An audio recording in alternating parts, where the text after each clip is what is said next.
UNO has always been an expanding university, constantly moving forward. But as we move forward, we must also look back to where we began. Let's go back in time with the people who remember UNO the way it was. Join us for Reflections in Time.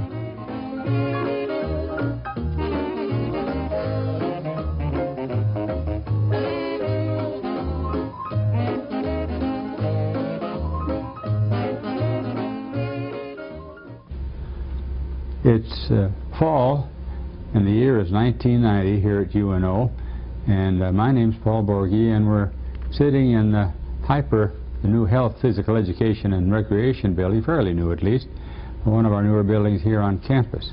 And we're doing what I've been doing now for a number of years, looking back at the people who've made up this institution, who've been here for a number of years and now for a variety of reasons have retired, usually because they've reached their mid-60s and have spent lots of time on campus.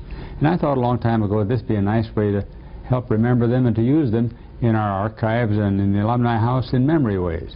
And so we're keeping at that. We have around 70 people now that are involved in the tape sequence that we have at the alumni house and over in our library. And today I have with me a friend who I've known for a lot of years, who's spent many years with me on campus here, Dorothy Patach, who has for a number of years been our Director of Nursing Education on campus, and also I think got a title in these last years of Assistant to your Dean of Education. Am I right, Dorothy? Not Education, Arts and Science. I keep thinking that I always want to put you over in education, but you're in Arts and Science. You're with Dean Newton. Dean Newton, yeah. That's right. Well, Dorothy, now let's forget the campus for a little while as we start our tape and go back in history. Where did Dorothy begin, and tell us about your family and all that sort of thing? Where did I begin? Began in Omaha, Nebraska, actually. Oh, right here. Born in Omaha, Nebraska. Born at home. The year that I was born, they had a lot of what they call thrush in the hospitals, and the doctor didn't want to take me to the hospital for fear that I would maybe develop the case of thrush, and so they delivered me at home even. Oh. So I'm one of the home babies. Well, a lot of my grandmother, maternal grandmother, was a midwife in Czechoslovakia, which at that time was Bohemia because it was really Austria-Hungary when she was a young woman. So she helped with my delivery. Oh, kept it in the family. Kept in the family. My father was the anesthetist. Is that right? That's right. Well, everything turned out well because you spent lots of years in Omaha since then. That's right. My grandmother said that I was born with a cord around my neck, and I was kind of a blue baby when it came out. And the story is that she says, "Give me that baby before she dies." The doctor didn't hesitate. He gave it to her. So maybe I'd had a few more marbles if I hadn't had all that blueness when I came out. Now, were there other members of your family too, or are you the only child? No, I'm an only child. Oh. I'm an only child. And so then you had your early years here in Omaha? Omaha. And South Omaha? South Omaha. And in fact, I live in the house that my folks built in 1937, just in front of the house that I was born in. Well, you've stayed very close to home then. That's and I really didn't live away from home except during my college years. Is that right? And so it's been very close tie. But both sides of my family came from Bohemia. And I'm second generation born American. I have a great-grandfather from the paternal side that came over with 3 sons. And then that's as far back as we go from Bohemia. So you have still, I would imagine, a number of relatives across the water, too. I think so. I would like to go back next year. Yeah, I've never gone back, but now that it's opened up and some of the faculty are going over there, I would like to go back, and I'm sort of planning on that next year. Oh, yeah, that sounds like a great idea. Now, Dorothy, you've lived in Omaha most of your life. You went to all of our local schools. Yes, University of Nebraska for, I went to Hawthorne School for elementary, went to South High for high school, and then University of Nebraska Medical Center, which of course was now separated at those days, for my RN. Yeah, it wasn't a part of the university at that time, in the sense that it is now. No, no. It was part of the Lincoln campus. Yeah. And we graduated from the Lincoln campus. And the School of Nursing was not a college of nursing. It was part of the College of Medicine when I completed my program. I was wondering, Dorothy, back there somewhere in grade school or in high school. Did you have a favorite nurse or something, or what directed you in the area of nursing, of health and that sort of thing? Actually, there was just enough illness in our family that I was saying I wanted to be a nurse by the time I was 5. Is that right? Yeah. And you never changed? And I never changed. And my father had one disease, which was called Malta fever, which is brucellosis. He had drank some raw milk. Oh. And the cow was infected, and we had some of this milk too out on the farm. Mother and I were out there at the same time that he was, and we had it, but we must have been healthy enough that we didn't contact the disease. We threw it over, and Daddy developed it and nearly died. Is that right? When I was about 4 years old. And this was unpasteurized milk on the farm? Unpasteurized milk on the farm. Yeah. And he was very, very ill. And well, you know, you stop and think back in the mid-20s, hospitals were not that good for anybody to be in. And my mother was basically a good nurse too. And the doctor said, no, we're going to leave John at home because he'll get better care here than he would in the hospital. You'll follow the directions, and there's nothing more than we can do is give him this medication and a lot of tender, loving care, keep his fever down. And it just happened at the time when we were remodeling a living room and dining room in our house, and that thing was all torn up. And we had the 2 bedrooms. My mother had Daddy in the front bedroom trying to keep him away from the dust and the noise. And here he was with this horrible fever, and she's trying to keep all of this going. And what she did, she gave me a pan of lukewarm water and a little 4-year-old. I was up there mopping Daddy's brow and in his arms, trying to keep him cool while she was having to run around and do a lot of other things. Sounds like a busy hospital home. With hospital home. And I guess that's where I really decided I wanted to be a nurse. Yeah. And yet, you know, when I went into nursing, I knew I would never stay at the bedside. I knew I was going to be a community health nurse or an operating room nurse or an office nurse or something. I knew that I wasn't going to stay at the bedside. To me, excepting for the medications and that, anybody could do that. So you want to do something a little more I want to do something more challenging with my brain. And is that what happened? Yeah. What's the first thing you did after you... First thing I did, University of Nebraska. I graduated before I was 21 years old. And you could not get your license. I passed my boards, but they wouldn't give you your license until you were 21. So I had to stay in the hospital to work because no one would hire me on the outside yet. You stayed right so where the you went to school. university hired me, and I worked for 6 months without pay, although they kept the pay for me. I worked as assistant head nurse in the medical floor of women. You started out as an administrator. I started out as an administrator. Yeah. And then I got through with that, and the head nurse up on pediatrics became ill. So they sent me up to the pediatric floor. So I ran that for 2 months. And Miss Burgess, who was our director of nurses, knew I wanted to go to the operating room. And then with that, she sent me an assistant operating room supervisor and sent me up to the operating room. I had had a fair amount of experience in the operating room. Not only did I have my own nursing experience, but I had a chance for 3 months of 2 specialized units. And I chose one to be in administration and one to be in the operating room. So she sent me up to the operating room, and I became assistant here. When did they start to pay you finally? $95 a month. $95? And in those days, that wasn't so bad. No. What year might that have been, Dorothy? 1945.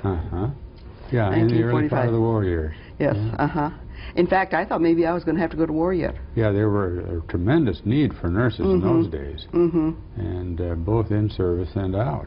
I had applied to the Navy, and they wouldn't take me because of my eyesight. Is it? And Then, of course, I didn't apply to the Army. I know the Army would have taken me, but I didn't apply. By that time, I had my 6 months that I was working with Miss Burgess, and I just stayed on there then.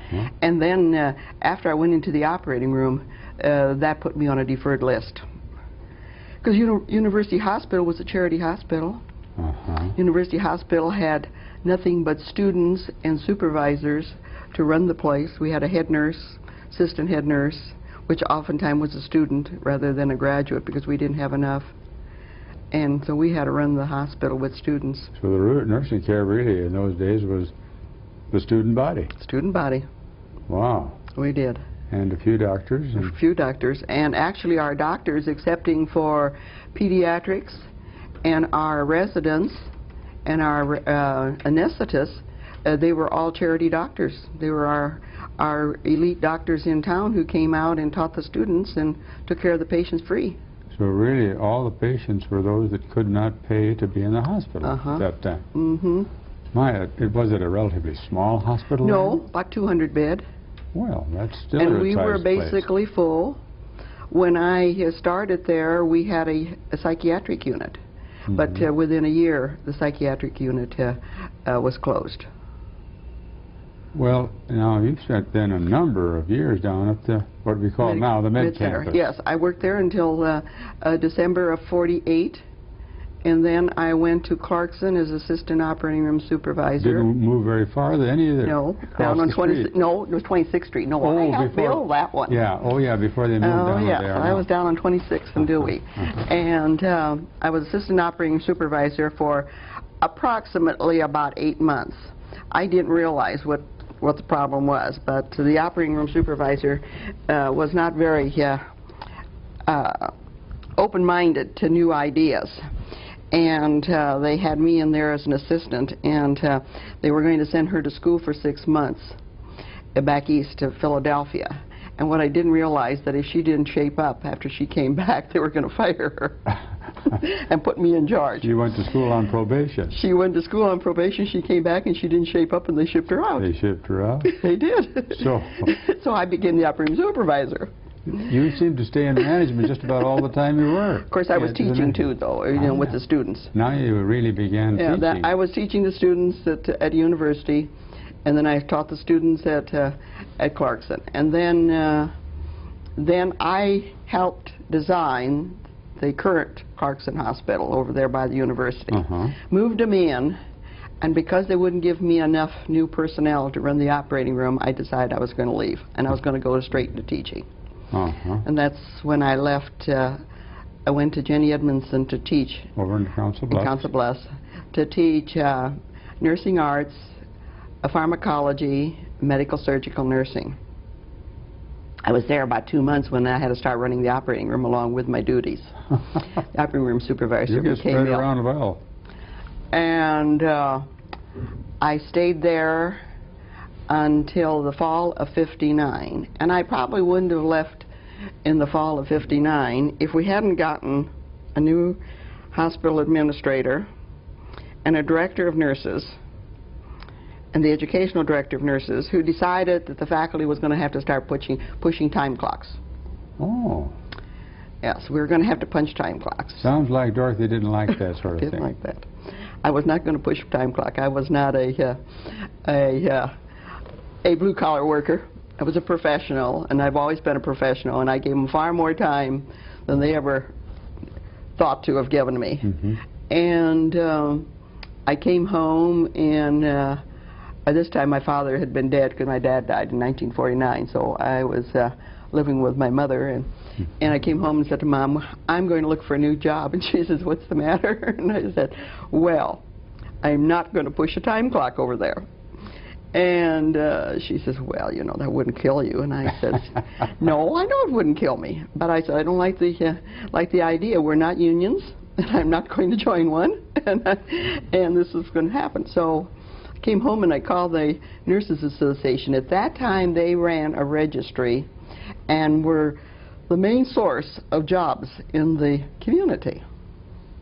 or any place really to on the nursing. Hospitals and private duty and all Hospitals that and sort of private thing? duty. They ran their own hospital, private duty. They did that too for the hospitals. I'd heard of that association. Yeah, Yeah. it was called District 2 Nebraska Nurses Association, which of course is still alive. And I called down and I said, what jobs are available in Omaha? And she said, one came across my desk. As far as I'm concerned, you're the only one qualified for it. And she says, that is at a University of at Omaha, to become the director of nursing education out there. They've had a temporary woman out there, and I knew that. A temporary woman out there who has been basically just advising the students, but has not been running the program. But Dr. Bale wants now a director of nurses. The program is starting to grow, really, I imagine. Program. We had Jenny Edmondson, and we had Clarkson and Methodist students coming to UNO to get their liberal education. And so I put in my application. What year was that, Dorothy? That was July of 1959. And I was a little naive about going into academia. It was a little different, but yet you've been teaching for years. Yes, but in the hiring of them, you see. I had also been, when they heard I was leaving, the medical center had, the director of nurses had called me and said, would you put your application in to become my assistant, which should have been director of University Hospital. And she still is the director of University Hospital. Oh, is that right? Carol Wilson. And I said, well, okay. So I did. I put my application in. So then after a couple of weeks, Carol says, you know, I want to hire you. And I said, I really would like that university job. And she says, well, I'll keep it open for a couple more weeks. But she said, I've got to know by the 1st of August. And nothing was coming from the university, so I called Mrs. Spangler, who was Dr. Bale's secretary. And said, when might I find out whether I'm hired or not? And she says, just a minute. So she puts Dr. Bale on the phone. And Dr. Bale said, are you being pushed to accept another job? And I said, yes, sir, I am. And I said, it isn't one that I wouldn't be happy with. But I said, I really think I'd like to have the challenge of the university's position. He said, come out and see me tomorrow. So I did. I came out and I had interviews which I didn't know lined up at that time. I thought I was just going to see Dr. Bale. I went off to see Dean Helmstetter. Went off to see Dean Gorman, because these are going to be the two deans that I was going to have to be working with. And he came in with, on his desk, he had a stack of applications. I couldn't believe it for this one position. 65 applications. Oh my. I just couldn't believe that there'd be that many people that would apply for that job in our area. Of course, there were some coming from other areas too. But anyway, he said, I will call you tomorrow. And he did. He said, you're hired. Well, Bill got to the point in a hurry, usually. Yeah, he's still my favorite administrator. Yeah, he could let you know in a moment where you stood or sat. That's right. And that was a very telling impression, too, and probably one of the reasons you enjoyed coming here. Yes, that's right. He was very forward. He knew just exactly what we all were doing. Of course, I know we were a much smaller campus. Oh, yeah. But he knew every one of us by name. He knew what we were doing. He knew what we weren't doing. What was the campus like? Do you recall when you came here? As we see it now, we're in this building, it wasn't here, and all the other... Everything is basically new excepting for the Arts and Science Hall. Right. That's it. The Quonsets, as you might kind of remember some of them too, the Quonsets were in the back. That's where the PE department was housed. The temporary permanent buildings. Permanent buildings. The White House, where the kids had their recreation hall. Student center, really. Student center, yeah. And then, of course, we had the maintenance building in the back. And then we had Lot A and Lot D. And you got into Lot A only after you had some prestige. You had tenure at least, didn't you? Yes. The A lot now is open for students pretty much, so how things have changed. That's right. Yeah. Yeah. Well, when you came here, as Dr. Bale hired you, and you came into academia, as you say, what was the program like? Was it beginning? Was it about to change? Well, the thing was, we had a Bachelor of Science in Nursing for those who were graduates at 3-year programs, but it really wasn't organized. It was there, and you followed a curriculum that was just basically liberal arts.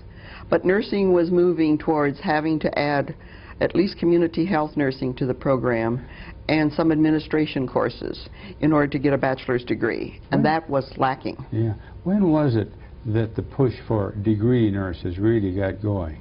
Because about a lot of nurses, 1965. was it that, about then? About 65. But previous to that, all nurses practically, or many of them, had little or no real college education as we know it today, right? That's right. Was there any special reason why we came to that, do you think, Dorothy? The main reason, I think, was to make us a profession.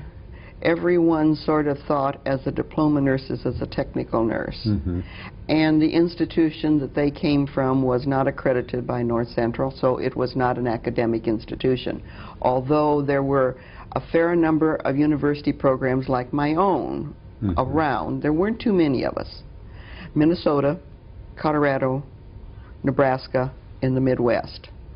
But there weren't too many of us out of that program. So really, we were thought of as having baccalaureate degrees. Coming out of that program, you could get a job anywhere in the United States. And we did. We had no difficulties. So it was easy to place the people. Yes. You know, I have never been without a job one day in my life from the day I graduated. No, that's true. The nursing profession generally, they can always work part-time, full-time, half-time. Never have. And I know that's the case. My wife Fern is a nurse, as you know, too. That's right. And it's a marvelous profession in that way. But I was interested in your saying when the degree part of it really came into being. About 1965. I really tried to work with the young women, basically they were women, around here to go on and get their bachelor's degree. As soon as I came here, which was the fall of '59, I start working on that. They were really lost in our list of names. We didn't know who the graduate nurses were. And one reason Dr. Bale wanted me was because I was so active in professional organizations. And in that way, I worked with Clarkson, I worked with Jenny Edmondson, worked with the university. But with the professional organizations, I did get to know people at Methodist and Emmanuel too, so that I could kind of recognize some of the names of students that were in school. And I could start working on those and building up a body of baccalaureate degree students. And that's what I did do. Yeah, I know. In what you're saying, a lot of the people that were in the nursing profession really went back to school then, didn't they? Yes. And to sort of catch up on the degree end of things. How big a program was that? Let's say a nurse had been out 5, 10 years, knew her work well, but she was going to do the other part. What did that involve, really, Dorothy? Basically, it involved 64 academic hours of credit. Sort of like a 2 beginning years, as a sophomore kind of. Beginning as a sophomore. And most of the girls, nurses, did not have any English in their program. Now, it was fortunate for Methodist, Clarkson, and Jenny Edmondson, because they affiliated with us. They had at least 1 to 2 English courses. But most of the other schools did not have it. So they had to qualify for English and take at least 2 semesters of English. It was really very technical for that time then, wasn't it? Oh, yes. And very, very technical. Venturing into the liberal arts area where you are now. Yes. Yeah. Now, you see, even in my university program, I only had 1 semester of English from the University of Nebraska. They sent teachers up to do it. But we did have our psychology and we had our sociology. Let's see, what other social sciences did we have? Social problems. I guess that was just about it, though. The teachers came up from Lincoln to teach it to us. But otherwise, it was basically all science and nursing, and very technical science. They had such things as microbiology for nurses. It wasn't a straight microbiology course. It was basically only what we would use in disease-oriented cases. And we had to make a liberal education out so that they'd know that there are other microbes that they have to work with. So it was very specialized still, really. Mm-hmm. So then the students took 2 semesters of psychology. It didn't make any difference if they had psychology in their nurses training. It was a 3-hour course in nurses training. They had to have 2 more semesters of psychology. Mm-hmm. That usually entered into such things as lifespans, educational psychology, something. I tried to help the people develop counseling skills as well as going through just nursing, because as far as I'm concerned, nursing has always been a counseling teaching profession. Indeed, although so it wasn't recognized that way. No. But you have to counsel and try to advise your patients and get them to follow you and follow the rules and regulations in order to get them well. You really get much closer to your patients than the doctor does. You spend much more time with him or her, right? That's right. Yeah. You do. Well, you know, the picture of the nurse, as you've been describing generally, and as I think of it over the years that I've known nurses, including Fern and others, has changed a lot. In days gone by, in the 40s and so on, Mm-hmm. a nurse had a technical kind of education, and I think became a good nurse, but yet all of these things then were added on. I guess what I'm trying to ask you here, Dorothy, is has the profession changed a lot? Has the quality of nursing changed, or has its direction changed because of all these factors that have been added? Nursing has changed a lot. It is taking much more knowledge to be a nurse.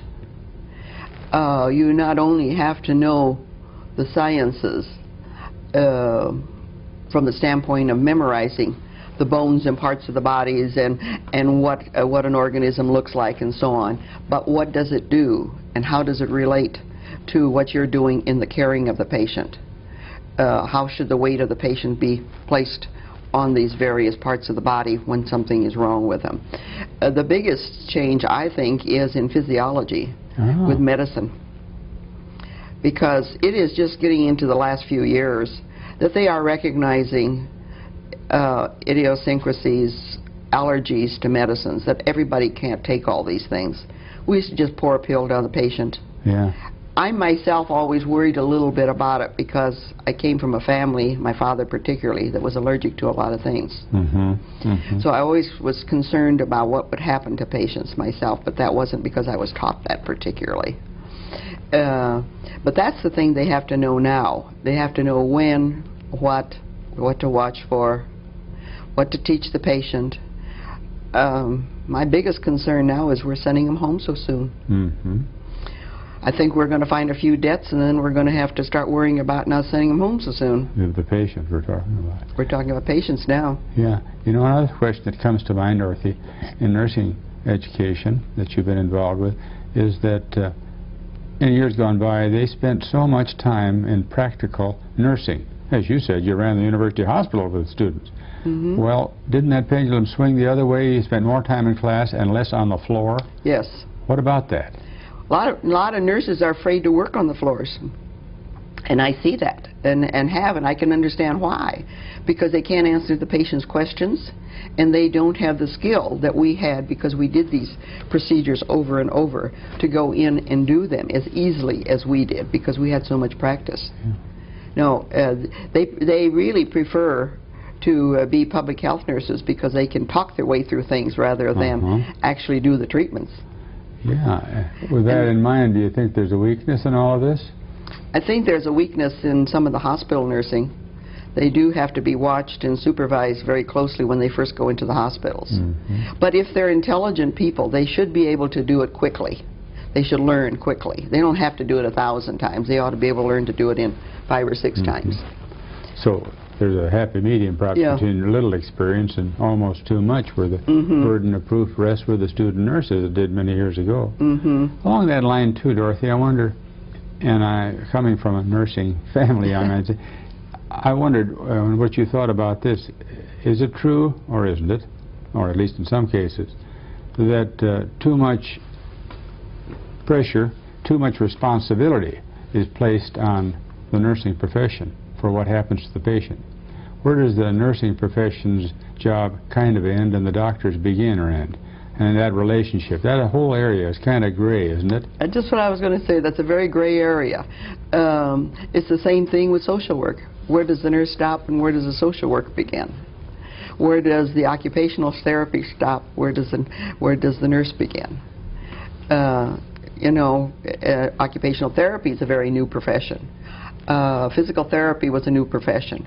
We were the physical therapists. We were the occupational therapists. Specialists, back in my days. And we were the respiratory therapists. Now, where do we stop and where do we begin? It's starting to get into some problems again with respiratory therapy. There was a law that was trying to be passed just this year that nurses, professional nurses, and I need to say that to the RN because there are licensed practical nurses who can't do many things yet.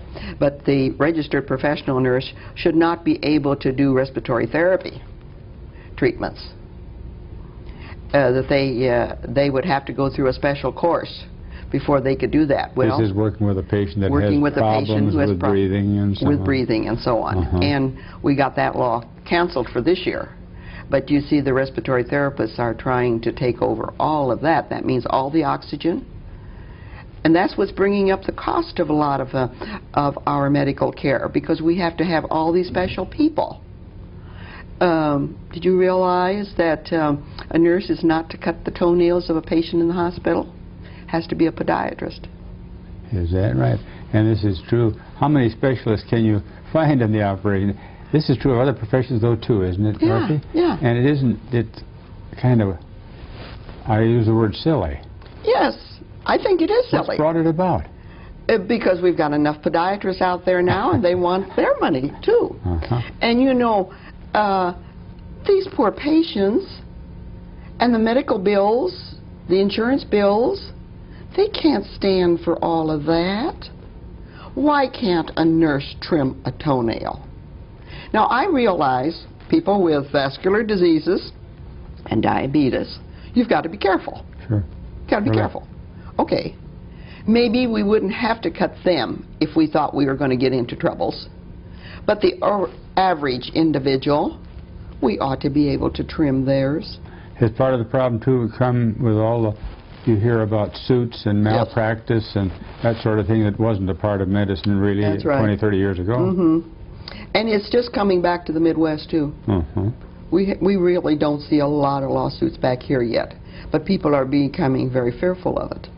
And I am myself. I'm very careful, too, of what I do and say myself medically to anybody, for fear that it might be taken wrong. Although we do have the Good Samaritan law in Nebraska, means that we should not be sued if we're doing the best we possibly can at any time. And that would be rather difficult to disprove. That's right. That's right. You really walk on fairly record. Now, coming back to the campus itself, one of the things you and I visited about a little bit before we started to do this tape was, or maybe it was the beginning of the taping actually, when I put you into the College of Education, and you said, no, Arts and Science. Well, then a little later, when you mentioned about coming out here, you were going to be responsible to Dean Helmstetter, who was Dean of Applied Arts and Science. And Education, wasn't it? No, Dean Gorman was Education. Yeah, but I mean, you mentioned the both, I think. Yes. So was there a time when you were tied? I was tied in both cases. I was at both colleges. My education administration courses in nursing that were being taught, some by part-time faculty, basically from Methodist Hospital, Ms. Fagan, Edna Fagan, who is the director of nursing program. She was teaching out here part-time. Were into the College of Education. So those courses were going to be underneath the College of Education. But the degree in nursing was coming out of the Applied Arts and Science College. Remember, we had engineering and communications and home economics and nursing and medical technology. Actually, journalism and speech were split.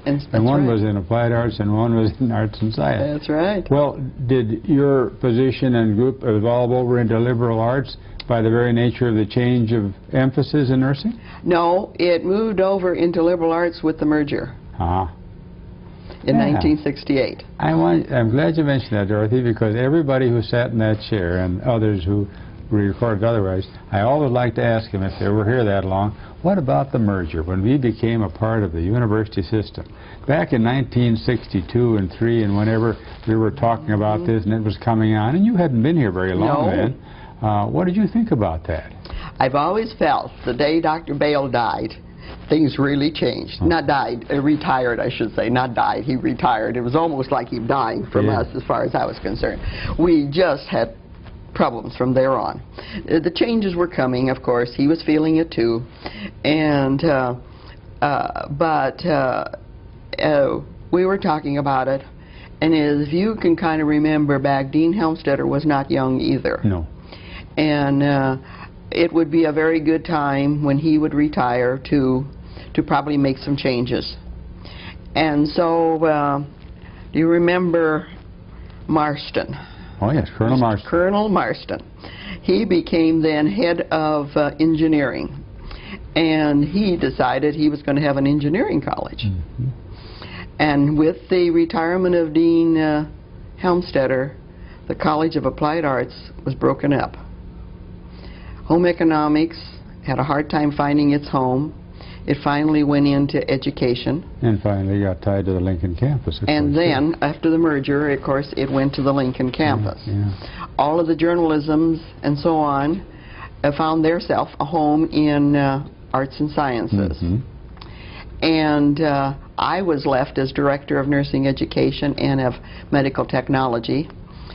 And arts and science really didn't want us. You remember when we were wanting to develop a junior college? I vaguely remember that. Vaguely remember that. And a man by the name of Harkness, we waited for a Mr. Harkness to get his PhD to come and develop that junior college for us. And he got his PhD, and he was here about 9 months and had a terrible car accident. And it left him blind on one eye. And after that, that man just seemed to fall apart, and I don't know what has ever happened to him. But within that next year, he was gone, and the idea of a junior college was being sought, and we were really pushing for that. And I was thinking, well, maybe I could go down there. College of Continued Education wanted me in that college. And the merger was coming on too, wasn't it? The merger was coming on. They wanted my students. You know, by this time, I started with 150 students. By this time, I had close to 1,000 students under me. Is that right? Mostly part-time, but there were bodies of students there. And Dean Harper didn't want me. He was a purist, huh? He was in the arts and science. I came in the arts and science college with Dean Thompson. And he was a nice little old man. Yes, he was. He was 19 too. Yeah, he was a nice little old man. And then Dean Harper came in there, and he didn't want anything in there that had a technical name to it. Yeah, that's true of a lot of arts and science groups that resist tying themselves to areas like nursing education. Yeah, and I felt that nursing should go into arts and science just for the standard that it would be a solid college. With the idea of our merger coming on, I wanted to be in a solid college. Yeah. Find a home that Find a home that I'm going to be in. So I kept working on this, and I had to stay in engineering. And engineering wasn't very happy. They'd gotten rid of everybody but me. Dean Marston wasn't happy at all. Poor man. I feel real sorry. And we were having faculty meeting one day there. And he was implying that I needed to get out of that college. And dear Sylvester Williams. How well I remember him. Dear Sylvester Williams, a very fine gentleman who had more education than most of those people did in that college as far as liberal education, even though he was an engineer, said, Dean Marston, when I was at Cornell, the College of Nursing, or then, shall I say, the nursing program, was in the College of Engineering. If it was good enough for Cornell, I think it's good enough for University of Omaha. Well, there was a pause after that, I'll bet. Ah, dear. Poor Dr. Marston. And then what happened? I stayed there. I stayed there until finally Dean Harper broke down. He wanted numbers. His college was getting smaller. He didn't have very many students. And the rest of the college, as far as faculty in the college, I really don't think there was anyone against me. No special movement? No special movement, excepting one person in sociology, and I won't say who he was. He's still here, too. All right. But he wasn't quite happy about nursing coming in. But then, no, we merged. And the merger came along, and that was '68, of course. College of Nursing wanted me to come over and join that faculty. And by this time, I was a little upset with the dean, who was my good friend before then. But I was a little bit upset because she wasn't going to let me have the associate degree nursing program over here. I wanted to maybe develop the associate degree over here and leave them have the baccalaureate over there. And no, she wasn't going to have that, and neither was Dean Whitson. They were going to have it themselves. So I decided they can just have their programs over there, and I would stay over here, and we moved into the Arts and Science College. And how did that work out for you then? Fine. With your relationship with the hospitals and so on? Well, with the hospitals, it worked out real well. That way I was able to keep the diploma schools. If I would have left, the diploma schools would have probably been just dropped out of the program and left them to flounder, as they are right now after my retirement right now. It's not too good right now. Why is that now? Well, they did not replace me with a nurse. And, of course, it's true. Methodist is now a college of nursing, its own, and they've got their own counselors, and they just come over here and buy our liberal education courses. They buy parts of it for their own parts of it for their own students. And the University of Nebraska does not really use us excepting for certain courses, because the students have to have a year of college before they enter the nursing program. So they're here that live in Omaha, but they just use certain courses, and then they are just floundering around a little bit. I help with registration, and the students are really kind of unhappy, and I don't know how I'm going to correct that, even though I'm not working in that capacity right now. I'm still talking to people to try to smooth that out. Well, they're told one thing at one campus, and then they come over here and they're told something else at another campus. And such as in registration. They give them an inter-campus form, and they tell them, just go over there and register. And they have to go through our admissions office with the inter-campus form. They have to go through cashier with the inter-campus form in order to register. It still requires that. Well, they're not told that. And it's basically poor communications. And it's coming from, right now, coming from the medical center. So is this something that could be resolved fairly easily, you think? Well, I think it could if people would just start knowing what we're supposed to do over here. And yet, of course, the person that replaced me basically is already gone. And that hasn't been too long. No, 1 year, and she's already gone. Well, so the things are sort of in a state of limbo, kind of. Limbo yet, Remember Dr. Trawick? Oh, yes. Go down through the chancellors and the presidents. Dr. Trawick, then came Dr. Naylor, then Dr. Blackwell, Dr. Roskins, Dr. Weber. We've been with them all, huh? We've been with them all, haven't we? And we started with the noisy one, Dr. Bale. Oh, I still like Dr. Bale the best of all of them. He stands out in many ways, doesn't he? Yes, he does. You might not agree with him, but you knew exactly where he stood. That's right. And you got what you wanted if you put up a good story of why you needed it. Who are, you know, we mentioned Bale a few times, and I'm glad you did. I think fondly in memory of him, too. There are other names that you popped out with a few. Who are some of the other people in all these many years you've been here now that really stand out, not only helping you, but gave you a feeling they were doing really something fine for the university? Well, just think of the deans that I've gone through. Dean Helmstetter, Dean Gorman, where Gorman was education, of course, and then Thompson was arts and science. And of course, even though I was in applied arts, I had to work very, very closely with all those arts and science people, the deans and all of the teachers and heads of department in there with all my students. Then we went to Dean Naylor and Dean Blackwell. Dean Lane, Yes. and Dean Newton. Of There's course, a I was long list. assistant to Dr. Newton. Yeah. Yeah. Yeah. Now, of my deans, he's my favorite dean. Mhm. As you've looked at the university and nursing education, we've grown a lot and changed since you've come here, Mhm. although you've been a part of the Omaha scene all your life, really. When you think of a nursing student back in those early days that didn't have all the availability, at least now, even if it is confusing to register and whatever, what about the quality of nursing? Has it gone up, down? Is it changing? Is it better? Is it more specialized? What's it like right now in a comparative way? I think we have seen the quality go up and down a variety of ways. Although I think in Nebraska we've been very, very lucky. We've had probably quality nursing care and quality nursing students almost all the time.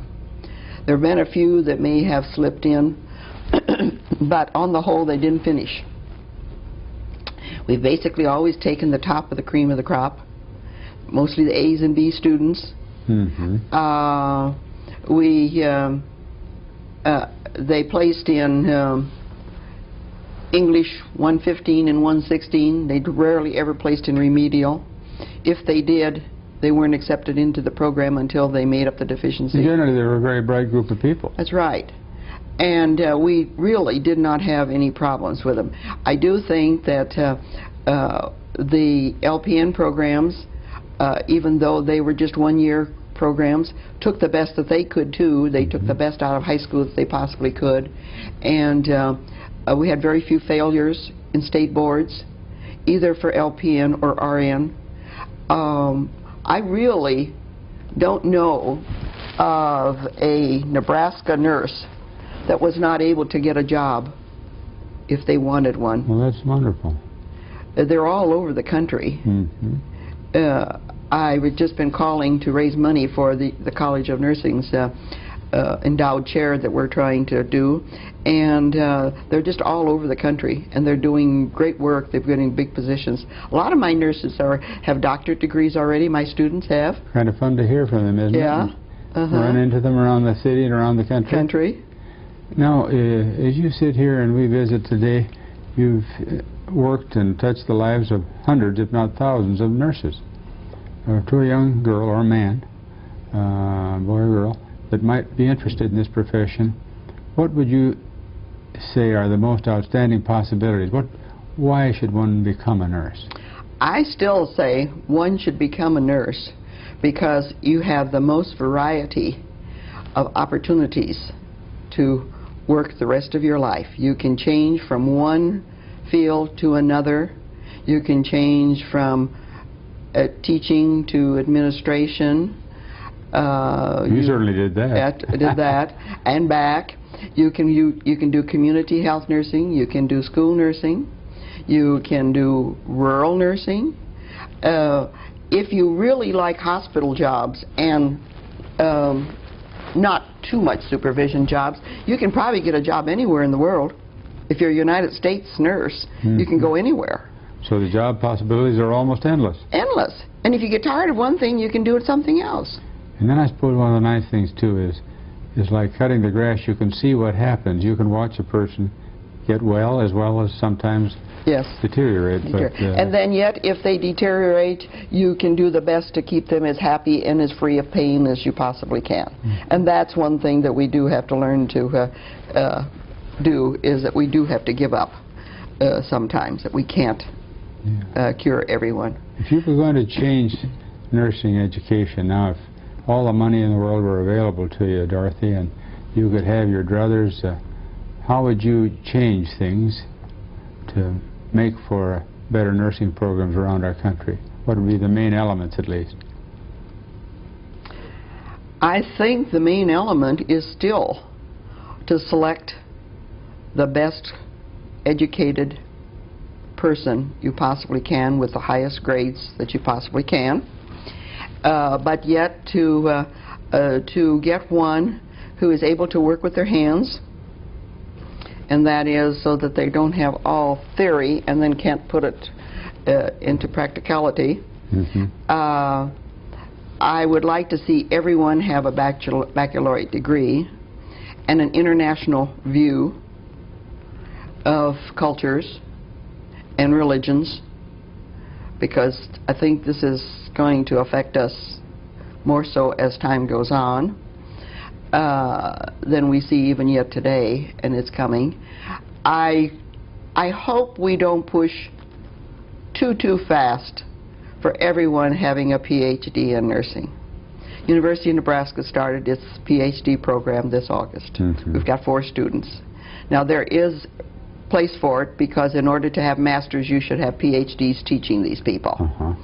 But I just hope we don't push too fast. The baccalaureate degree program was quite a step in itself. That's right. And we can't, to me, we're not going to be afforded the salaries of these people should have, and nursing is going to be held down just because of that. The cost of health education. I would like to say at this time too, we've been talking nursing, but I've been thoroughly interested, and it helped with all the other fields. I mean, we tried to get started a respiratory therapy program here before we merged, and with all of that going on, possible merger, we didn't get it started here. We got it started at Emmanuel. We worked for an occupational therapy program, and again, we didn't get it going, but it got started at Creighton. So you moved We wanted around. to do a physical therapy program, and we couldn't get it started here. But we did get it started at Medical Center. So there have been other satisfactions too. So we did get it started, you know. I mean, oh dear, the man that started recreational therapy, the PE man, played the organ so well. Oh, our name escapes us now. Oh. Maybe it'll come. Oh dear. Anyway, That's all right, he and I were the ones that were working on the respiratory, the physical therapy. He was working on recreation, and I thought, well, recreation comes along with occupational physical therapy. Maybe we could work something out in the education college along with that. And of course, oh, isn't that awful? Oh, that's all right. We get Forget names all the you time. just can't zip their names. After all, we're not 30 years old anymore. And speaking of No. that, you're into retirement now, Dorothy, and we've got a couple of minutes left. I was wondering, how's retirement? Great. It really is. Why do you say that, Dorothy?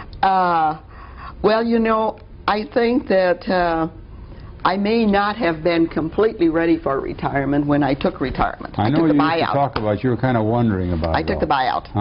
And that's the reason. I wasn't going to retire. I was going to stay with the dean's office for at least a couple years yet. And then they came up with this buyout, and I thought, oh, they never gave me a sabbatical. So I guess I'll take a retirement. It's sort of another form of sabbatical. And so I took it. But I've been very fortunate for the bad fortune of my what shall I say, my predecessor in counseling and advising. She became ill and had a baby, and she was not able to work very much. So they called me back to the dean's office to take her job. So I have worked quite a bit this last year. You haven't really retired. No. You're pretty part-time yet. So I worked part-time. You're easing into it. I eased into it this year. And with the Faculty Women's Club, you know, we have the opportunity to work with, as Fern does, to help with registration. Right. It's a hectic job. Yeah. But it's fun. Sure. You get back to see all those students. Yes. And the students still come for advice for me. I have to be very careful of that, because they'll come over, and I'm not supposed to be doing that. And so I have to be very careful on that. But no, it's been fun. I haven't done everything that I wanted to do. A couple of things you want to do. I want to go to Czechoslovakia. That's one thing I want to do.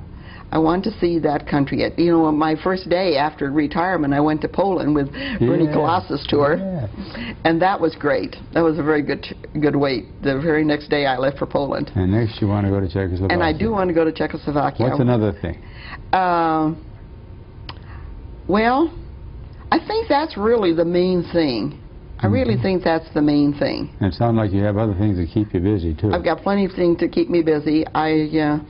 I'm torn from whether to sell my house and move into my duplex, which I rent, it would be much easier for me to live in the duplex. The duplex is one story instead of 2 stories. And but it's hard to leave the But place. it's hard to leave that home. Yeah. Well, we wish this you well. hour has gone awfully fast. It really is. Now, what did we cover? Well, we've covered just about everything. We could have done another hour, I think, Dorothy, but I want to thank you for joining me. It's been a pleasure to have you. Thank you very much for having me. We've been visiting for the past hour or so with Dorothy Patach, who's been the head of our nursing education program for lots and lots of years and involved in a variety of things here in our city and other campuses too. And you've been watching, as you're perhaps well aware by now, another in our series known as Reflections in Time.